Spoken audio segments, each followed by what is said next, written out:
Assalamualaikum warahmatullahi wabarakatuh. Pagi ini Kasana kembali menyajikan kepada Anda embun-embun ilmu yang terpendam dalam luasnya Kasana Islam. Setiap kali kelahiran seorang bayi, ari-ari menjadi penting bagi sebagian masyarakat karena kepercayaan tertentu terhadap ari-ari, sehingga perlakuannya pun khusus. Pertanyaannya, apakah memang ari-ari harus diperlakukan sedemikian rupa? Sebagai orang Islam memang patut mempertanyakan hal ini, masalah cara memperlakukan ari-ari ini selalu mengemuka. Pertanyaan ini juga menjadi penting karena kebiasaan yang terjadi di masyarakat, bahkan sebagian kalangan masyarakat tertentu sangat istimewa atau terhormat dalam memperlakukan ari-ari ini, sehingga mempunyai aturan dan tata cara yang detail dalam memperlakukannya. Dalam keyakinan sebagian masyarakat, ari-ari adalah bagian dari saudara dari bayi. Sudah barang tentu sebagai sedulur atau saudara, ari-ari ini dianggap mempunyai ruh yang diyakini mempunyai hubungan yang dekat dengan bayi. Itulah mengapa ari-ari atau tembuni yang merupakan bagian dari saudara sang bayi harus dikubur secara layak. Setelah bayi dilahirkan dan tali pusar dipotong, biasanya ari-ari dibersihkan dengan cara dicuci memakai air. Setelah bersih, ari-ari dimasukkan ke dalam sebuah wadah yang terbuat dari gerabah. Ada pula yang tidak langsung memasukkan ke dalam wadah tersebut, tetapi membungkusnya dahulu dengan kain putih yang bersih.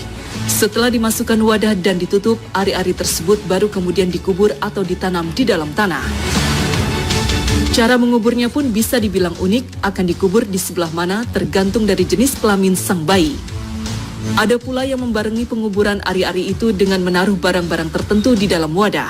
Barang atau benda tertentu itu misalnya pena agar kelak sang anak menjadi terpelajar, cermin agar kelak pandai berdandan, jarum agar kelak sang anak pandai menjahit, dan lain sebagainya. Setelah dikubur, di atas gundukan tanahnya ada yang menaburkan bunga, kemudian diberi lampu atau alat penerang agar sedulurnya tidak kegelapan. Atau ada yang merasionalisasi tentang penerang ini. Menurut mereka, agar kubur atau timbunan ari-ari tidak dibongkar oleh anjing atau hewan pemakan daging lainnya. Satu hal yang perlu ditegaskan bahwa kajian sederhana ini tidak dimaksudkan untuk menghukumi bahwa perilaku dalam adat tertentu itu syirik atau tidak. Sebab persoalan syirik atau tidak itu letaknya di dalam hati. Apakah seseorang menyekutukan Allah Subhanahu wa Ta'ala atau tidak?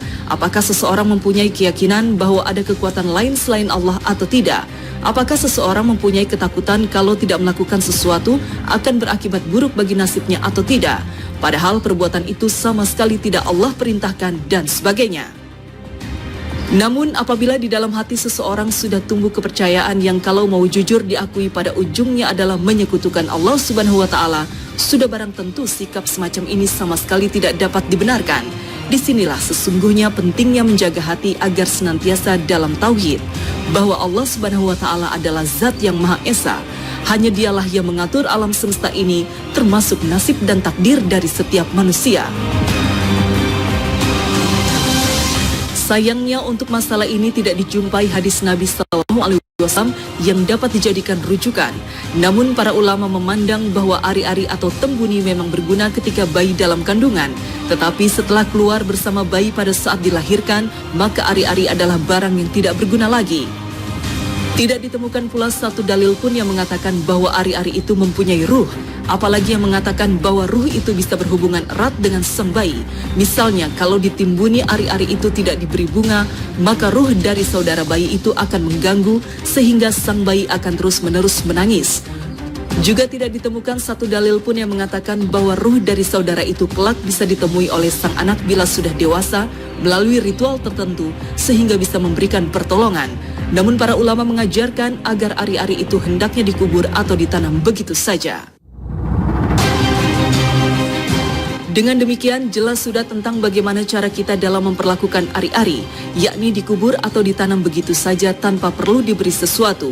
Mengubur atau menanam ari-ari adalah suatu kebaikan karena ia pernah menjadi bagian dari sang bayi ketika masih dalam kandungan. Lagi pula, perbuatan main buang saja bukan mencerminkan perilaku orang beriman yang menganggap penting masalah kebersihan. Dikarenakan penguburan ini berangkat dari sebuah kenyataan bahwa ari-ari itu memang pernah menjadi bagian dari sang bayi ketika masih di dalam kandungan, tidak masalah jika sebelum dikubur dibersihkan terlebih dahulu. Tidak masalah juga jika dimasukkan dalam sebuah wadah tertentu kemudian ditutup agar tidak berbau, baru kemudian ditanam. Asalkan ini yang paling penting, jangan pernah punya keyakinan kalau tidak begini maka akan ada akibatnya. Kalau tidak begitu maka nasib sang bayi akan begini. Sebab hanya Allah Subhanahu wa Ta'ala yang Maha Kuasa dan mempunyai kekuatan. Hanya kepadanya kita menyembah dan memohon pertolongan.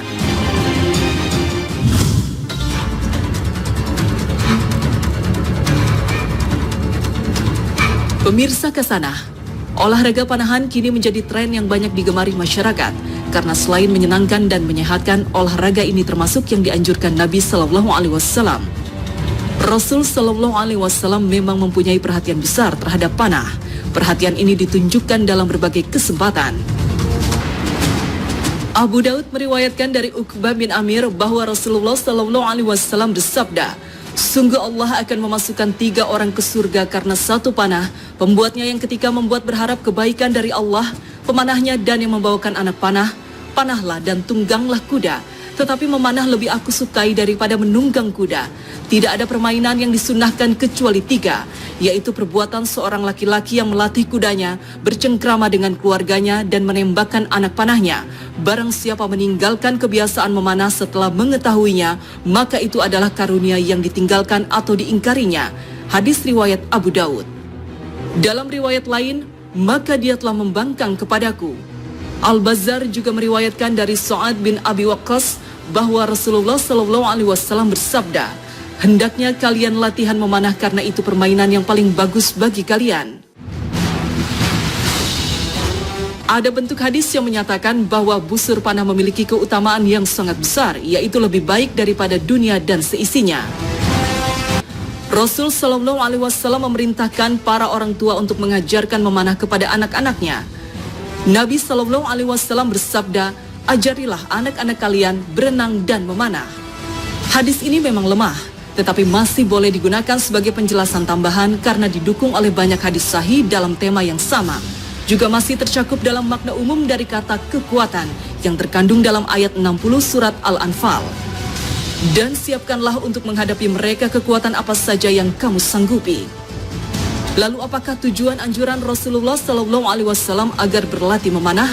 Apakah memanah bisa diartikan dengan pekerjaan lain yang memiliki fungsi sama dengan memanah?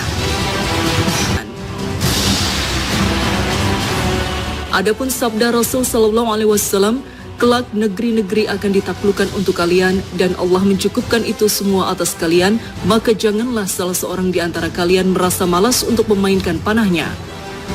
Maksud hadis ini menurut pendapat yang kuat, tidak selayaknya kalian malas belajar memanah sampai tiba waktunya untuk menaklukkan negeri Romawi dan Allah menolong kalian untuk menaklukkannya.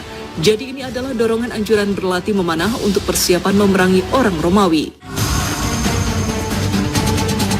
Sedangkan mengenai tujuan memanah kedua, yaitu permainan, refreshing, atau olahraga, antara lain dijelaskan oleh Ibnu Qayyim. Seandainya lomba memanah hanya berguna untuk menghilangkan rasa sedih dan duka dari dalam hati, maka hal itu sudah cukup untuk menjadikannya utama. Orang yang biasa melakukan sudah merasakannya. Imam Nawawi mengatakan bahwa salah satu tujuan berlatih memanah adalah mengolahragakan anggota badan.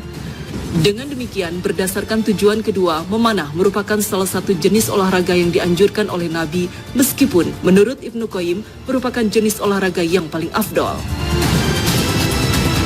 Jenis olahraga lain adalah gulat. Imam Syuuti pernah menyebutkan dalam risalahnya sebuah hadis yang diriwayatkan oleh Imam Baihaqi bahwa Nabi pernah bergulat dengan Rokanah bin Abdi Yazid, salah seorang terkuat pada masa itu.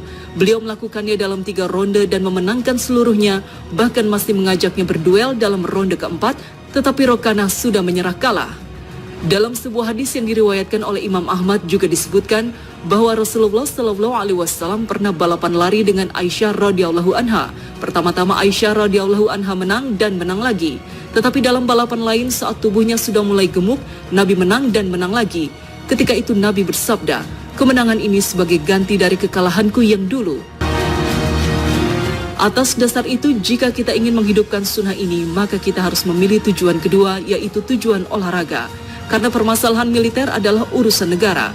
Lalu Nabi Sallallahu Alaihi Wasallam dan kaum muslim baru diperintahkan untuk berperang saat sudah tinggal di Madinah, yakni saat kaum muslimin sudah punya negara. Atau boleh juga bertujuan untuk memperkuat dan menyehatkan tubuh guna bersaing di bidang-bidang lain selain medan perang.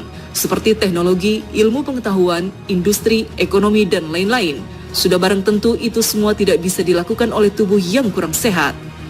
Lalu apakah yang dimaksud dengan memanah di sini hanya memanah saja dan tidak boleh digantikan dengan kegiatan lain yang bisa mengantarkan kepada tujuan yang sama? Bertahan di hadapan musuh tidak hanya dengan kuda yang secara khusus disebutkan dalam Al-Quran, tetapi setiap orang tahu bahwa kuda masa kini adalah tank, kendaraan lapis baja, dan kendaraan-kendaraan modern lain. Demikian halnya dengan panah. Jika dipahami sebagai senjata perang, maka harus mencakup panah, pistol, bedil, meriam, roket, dan senjata-senjata lain yang akan ditemukan di kemudian hari. Dan jika dipahami sebagai sarana olahraga, refreshing, dan hiburan, maka juga harus mencakup jenis-jenis olahraga lain yang bisa digunakan untuk mencapai tujuan yang sama, yaitu menyehatkan badan dan menghibur, serta menghilangkan rasa penat tanpa melanggar rambu-rambu syariat.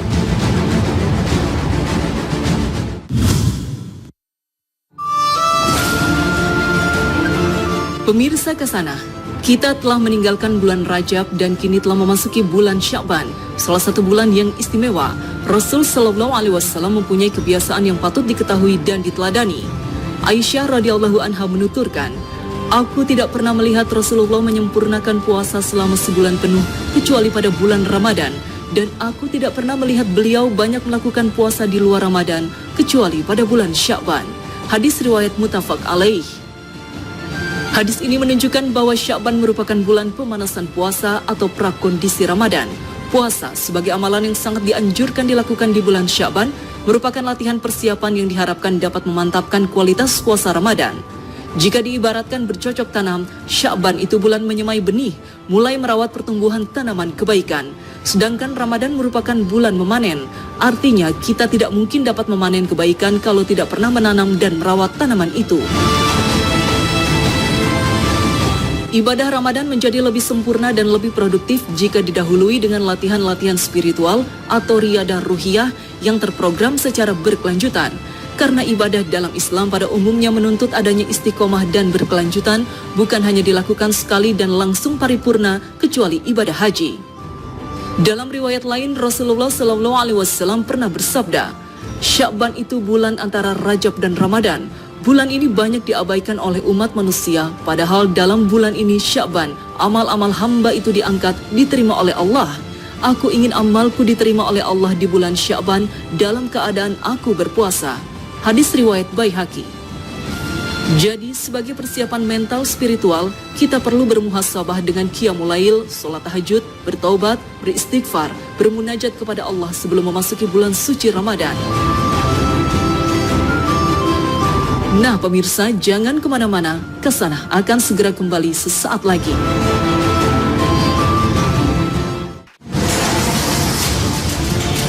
Selain itu, pada Sya'ban juga Allah menetapkan perubahan arah kiblat umat Islam dari Masjidil Aqsa di Baitul Maqdis, Palestina, ke Ka'bah di Masjidil Haram, Makkah.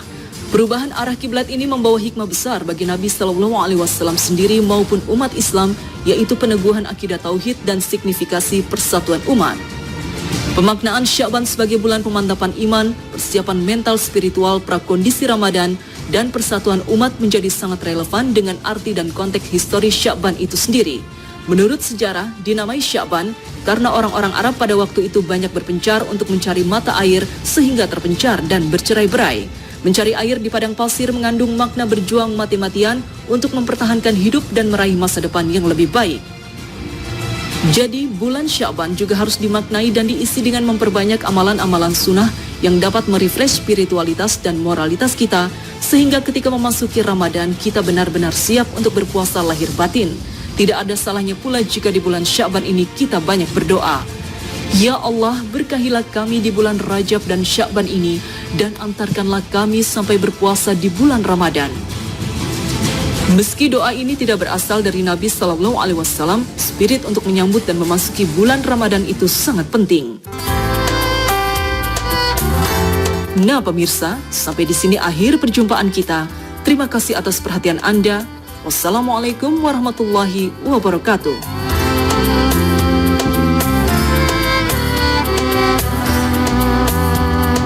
Allah membentangkan tangan